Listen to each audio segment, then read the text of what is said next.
In this video, I'll show you how you can fix the Windows error. Now the way that we can fix this is first you want to search for CMD, right click and run as an administrator.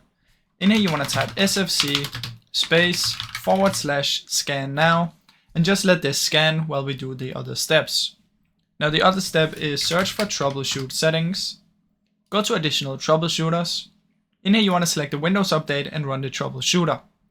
Now, if this finds a problem, the problem will be fixed.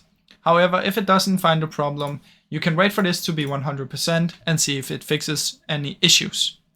Now, the last step is you can go to your Windows updates. So go to Windows Update. In here, what you can do is you can pause an update, restart your PC, and then you can resume the update after, and this can also help fix the issue. So that's basically how you can do it, guys. Now, I don't want to wait for this to become 100% since I'm just showing you guys, but you should wait for this to be done. Now, after all of this should hopefully fix the issue for you. I really hope you enjoyed this video. If you did, please leave a like and subscribe as it helps me out a ton. Thank you so much for watching.